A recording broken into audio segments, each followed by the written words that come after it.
In the continuation of studying the Insert tab, we were in the link section. The first section was Zoom, which contains three sections called Summary Zoom, Section Zoom, and Slide Zoom, which we have studied those together. And just the link and action sections are left that we are going to talk about them. Let's talk about the first section, I mean link. As you see, the link and action sections are inactive because I have not still selected any media in my slide. You can select whatever in the slide and link it to anything that you like. You can select the text box, picture, icon, or even video, audio, and etc. Then you can use the link and action options, and when you select something in your slide, you can link it to 4 different parts, like the thing that I have prepared for you in this slide. You can give a link to a website or another file in your computer. In the next section, you can give a link to another document in this PowerPoint document. And in the third section, you can create a new document. Created it here, and also you can create a link in your slide, and also you can create a link to an email that when you click on it, the email applications like Outlook will be opened for you that you can easily send your email. Let's see what are the related settings of a link section. First of all, I selected something here. As you see, the link and action options are inactive. Why this has happened? Because the thing that I have selected is grouped. It is grouped with an icon and a text box. That's why when you select a group, the link and the action options are inactive. So you should break the group by pressing Ctrl+Shift+G and ungroup it. That is not necessary. Or you can click and select a part of that more accurately. In this way, the link and action options will be active for you. We are going to study the first part, I mean the link option. And when you click on the link, the window for the settings of the link will be open for you. That, as I explained previously, you can create a link in them 4 different ways. The first option is existing file or web page. What does it mean?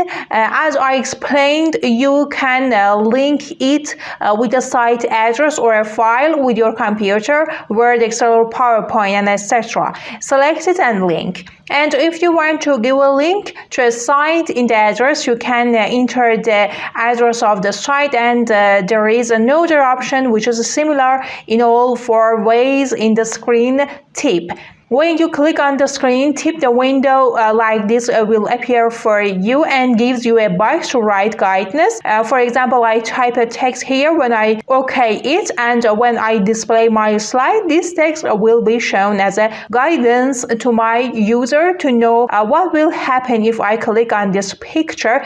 The text you type here will be shown to your user. I click on OK. Let's see the result. I gave link to this, and when I move my mouse on it, as you see, the text that I added into the tooltip is shown here. That when I click on it, the settings that I regulated in link will be appear here. It will open a website that I put the address of it there, or it will show a document that has already existed in my computer. And the second part of the link settings window is placed in this document, that you can create a link with other slide in this PowerPoint document. For example, I select the second slide that you can see the preview of it here. Again, the screen tip option exists here, that you can type a text as a guidance. For showing the second document, then I click on OK, and I click on OK here too. Let's see the result.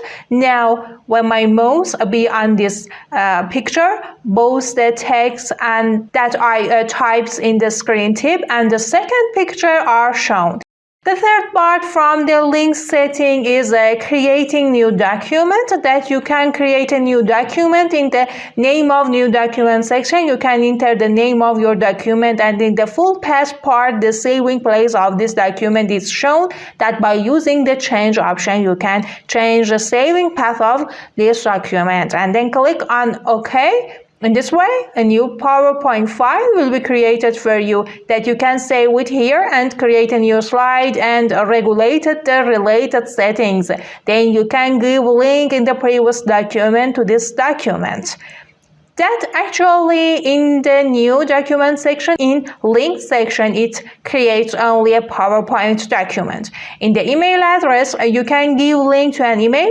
In the email address section, write the address of that email, then click on OK, and if you want, you can type and screen tip for that. These were the different options of the hyperlink window. That's by right click on an icon. Actually, this has a hyperlink. The edit link is active for me, that you can have a right click on your icon and select the remove link, that the link which you gave it to this icon disappears. And if you want to open the window of the hyperlink again, you can have a right click on your shape, then click on hyperlink option, and this window will be opened for you again.